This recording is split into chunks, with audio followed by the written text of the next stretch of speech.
You know, when you're stuck in a concentration camp like the Indian reservations, you see, understand we have no rights on the reservation. None.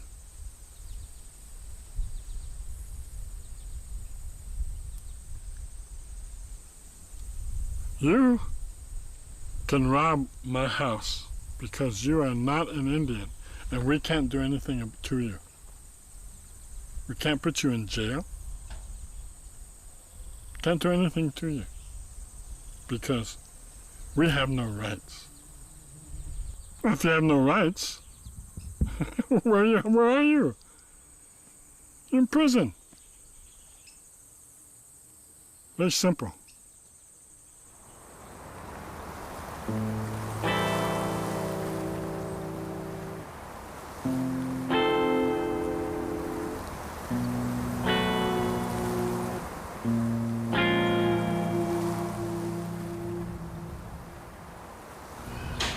Father God, I too want to lift up our people, break the bondages of alcohol, drugs, the suicide. Father God, I pray that you will speak to our young people, that they will know it is your voice that's speaking to them and not that of the evil one.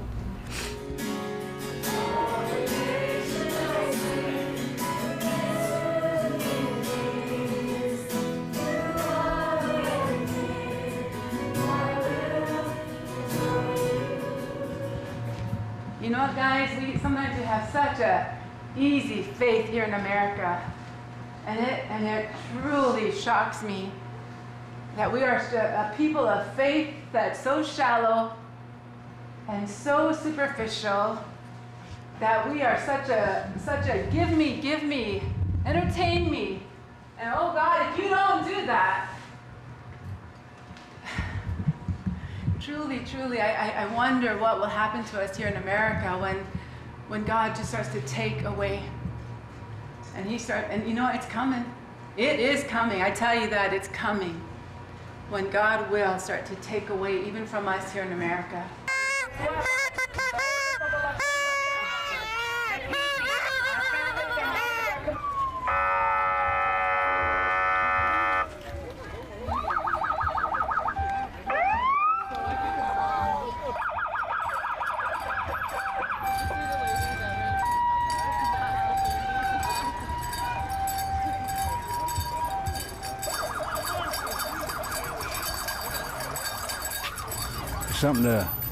Something to watch.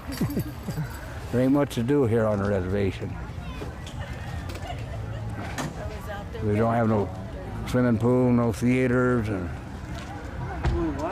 there's hardly nothing for the people to do. First of August they have this powwow and rodeo every year, so it's a yearly thing here. Now they have horse races and a carnival and a parade. So that's something to look forward for next year.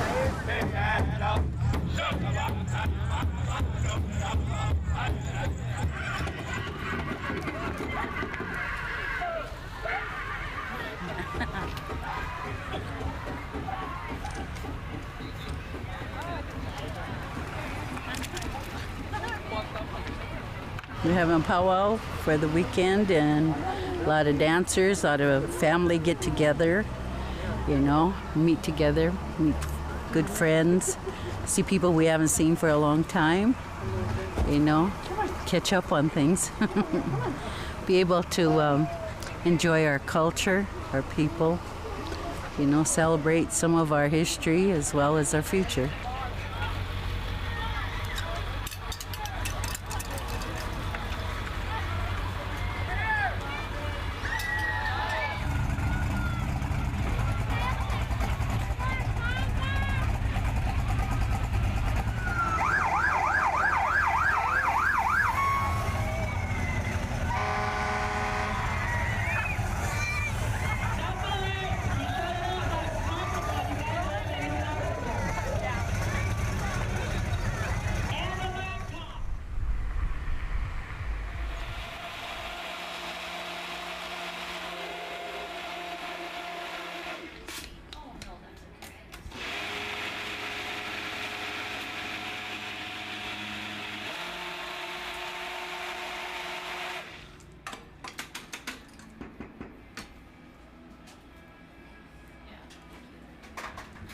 I thought that the coffee house would bring a lot of pride to our people if they could see that we as a people could have something, you know, so nice.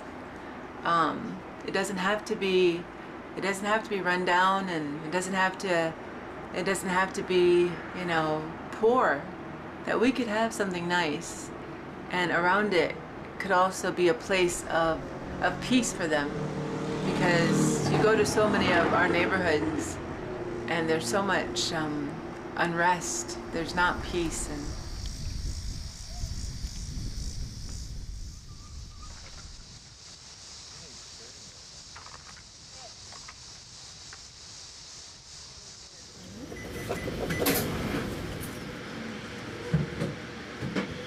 Indian kid, a 20-year-old Indian kid kills a white officer in Rapid City. Not good. Well, they pulled over. They had a routine stop. Four Indians in a car. They routinely stopped him, and the guy had a gun, and he wasn't going to jail. Not quietly anyway. my husband, you know, is the pastor of the church, but a lot of our people don't come to the church. So the coffee house has an open door where people feel comfortable to come in, and then we're able to meet them, and we're able to, you know, build a relationship with them. Where at the church we just can't do that. I like it because of the drinks and then the free wireless internet. I love the smell of coffee. I think it's peaceful. That's one thing I come here for. Good people.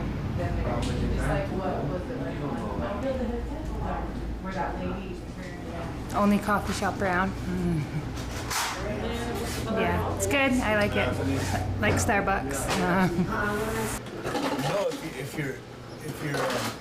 you're a really good customer, you get to name your own drink. And this is called a Gracie.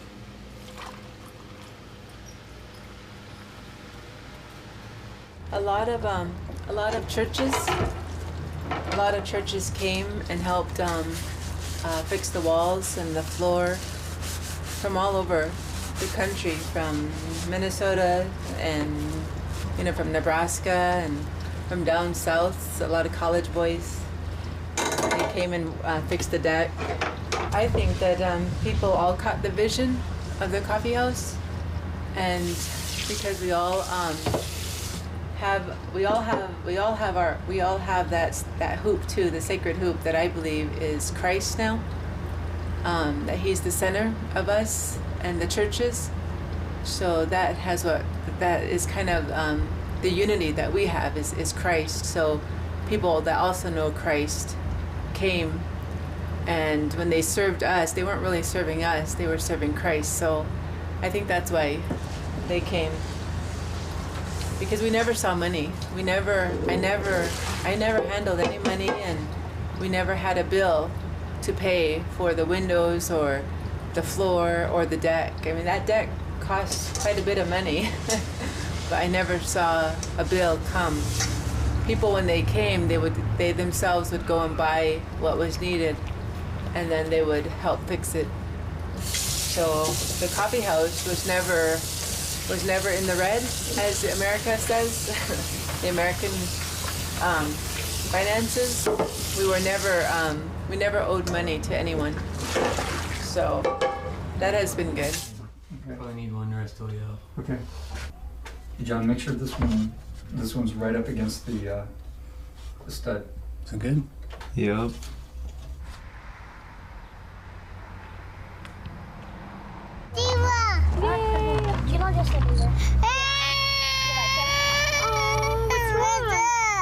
Oh, can we all be nice and share? Here, you can use this one. See, it's the same color. Perfect.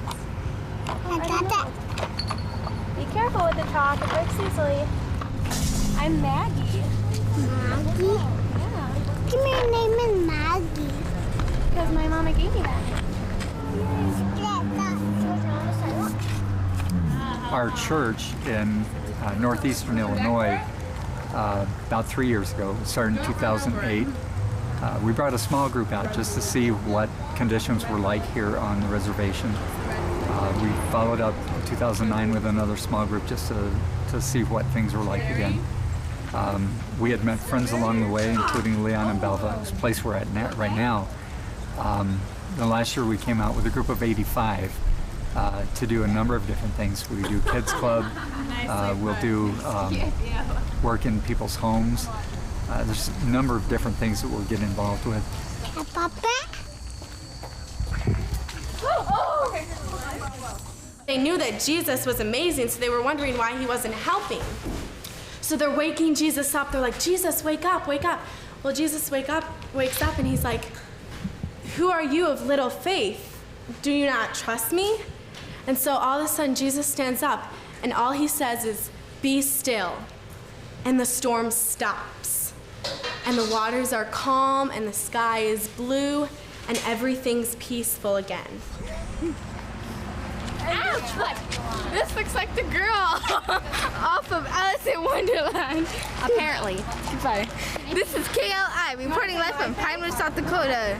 Now we're gonna play a song from all the Indians out there. That was from the powwow, okay? Have a good day out there, Indians. You too, camera guy.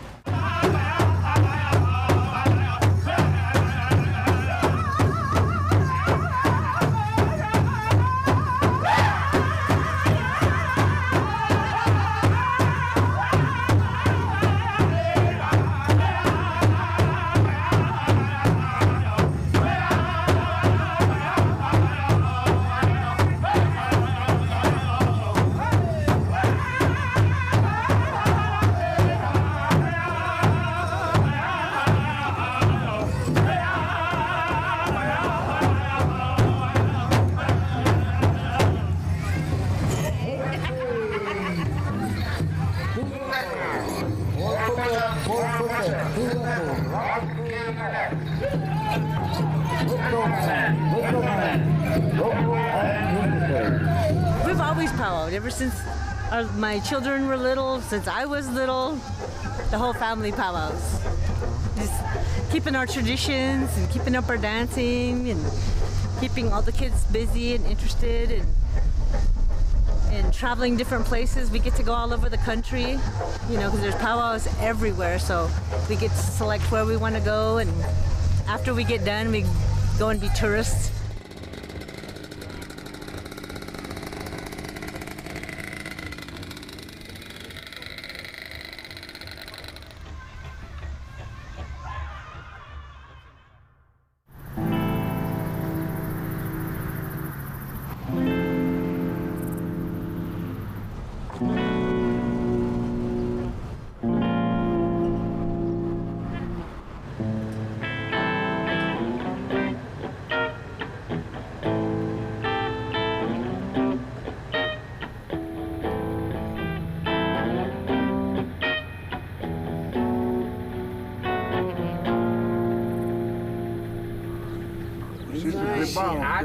Hi.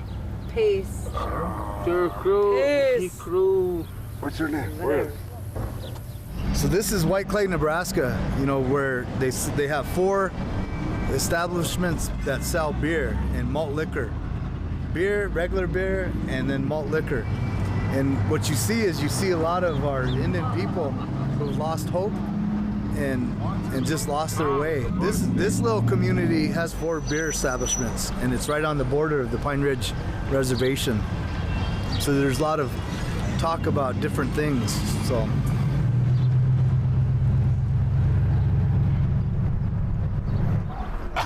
you remember that when we were sophomores? I swatted it into the stands.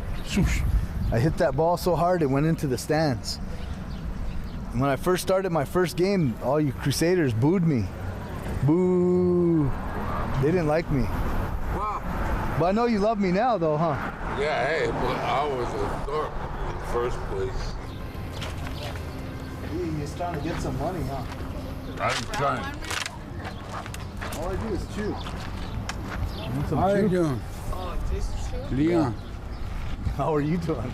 I'm doing all right. Nice. Well, woo. No. I could block you now. Maybe not earlier, but now I can. Hey. The home. No. I'm not the floor. hound. On the floor. I mean the home. That's you, Leonor. Yeah. Hey.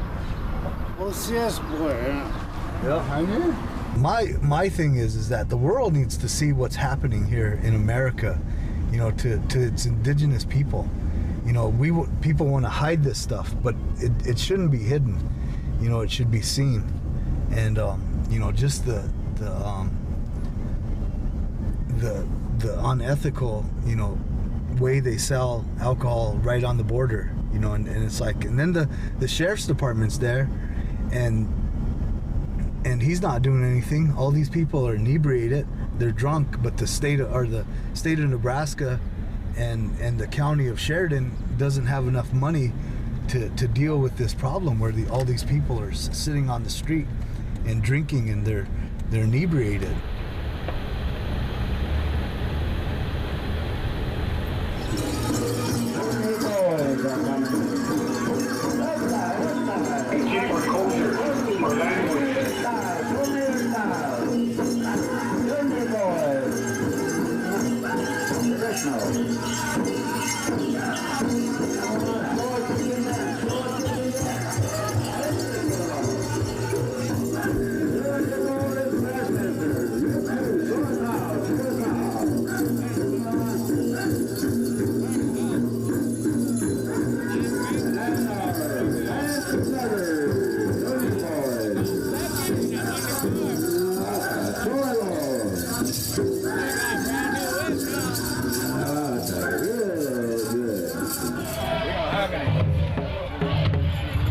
Sitting around enjoying the powwow, watching my friend tie a drum.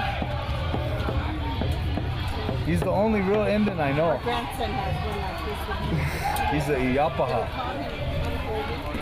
But when he's not announcing at powwows, he's tying drums.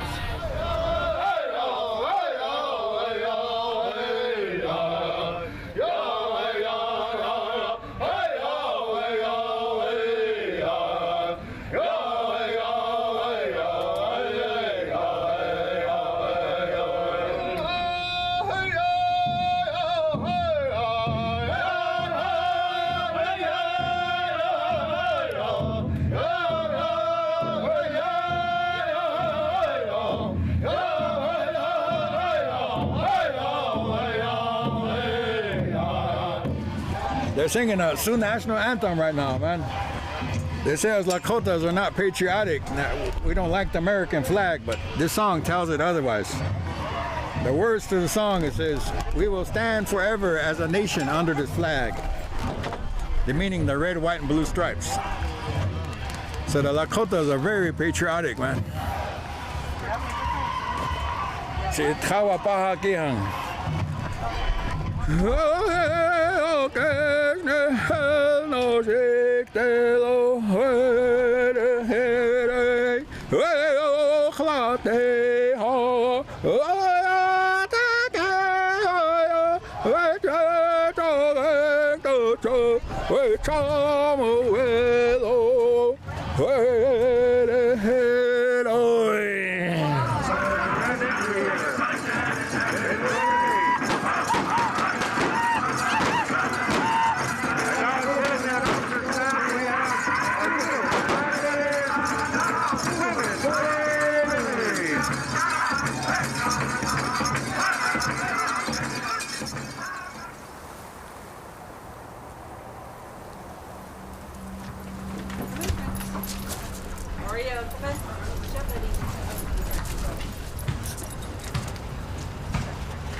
Buddy!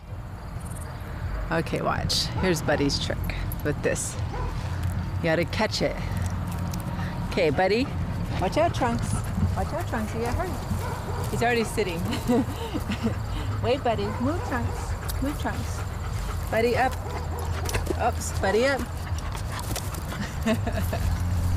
This is a quiet, quiet and peaceful and clean, somewhat clean. Down here, Alex, you'll see a lot of the people that huff. Do you know what huffing is? At all? Huffing is when people inhale a substance to get high, like a drug. Anyway, it's called huffing, and they ingest it and you'll see what they ingest down here. This is like the huffing alley. So right here it's gonna get really dirty.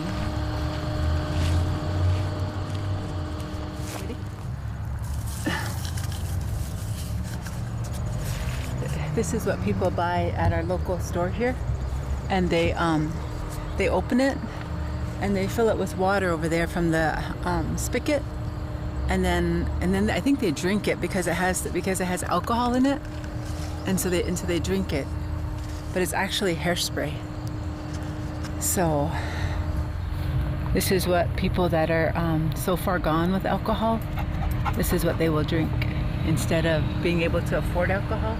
This is a really old church, Alex, old Catholic church, but they don't use it anymore. They use that building over there for their worship.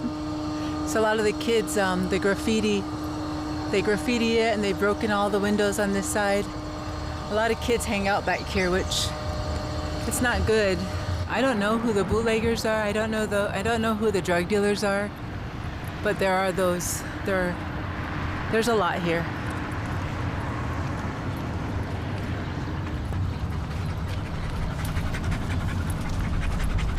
We need a treatment facility here is what we need.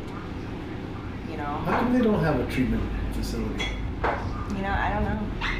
As much money as we spend sending them off the reservation for treatment, we need to put one here, is what we need to do. Yeah, I don't think they can stop it. You know, they can't stop alcoholism, or they can't stop people from drinking. So my biggest thing is why not just sell it? You know, which it would stop white clay.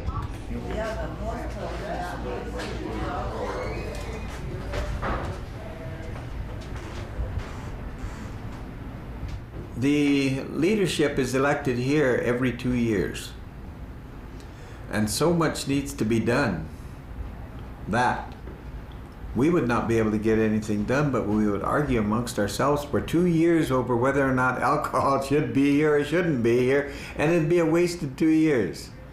And so I'm going to leave it for a future date and work on more important things that we can get done to improve everything here.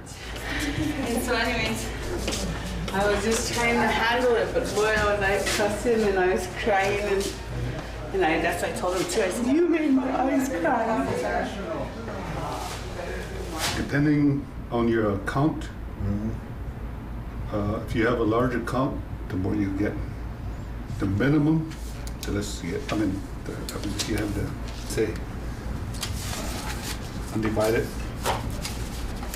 interest. It's a colonial puppet. It's like the Vichy French during World War II, you know? Just French people in Nazi clothing. And that's what these tribal governments are, nothing more than American Indians in American clothing.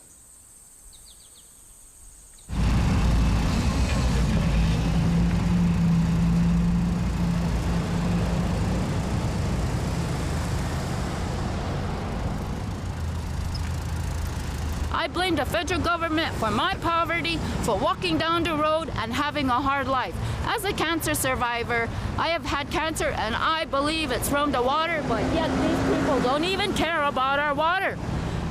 We have EPA here. All they worry about is going to work, getting their 8-hour paycheck without even working. That's all they do over here. And while the people out there are suffering, another thing that makes me totally upset is the suicide of our children. Nobody is looking into that, nor do they care. Tribal workers don't even go out to the homes to check out the kids to see how hardship is in their homes. And this is what really makes me mad. Our kids are taking the brunt of this poverty because of no infrastructure, no banks, no way of having a business.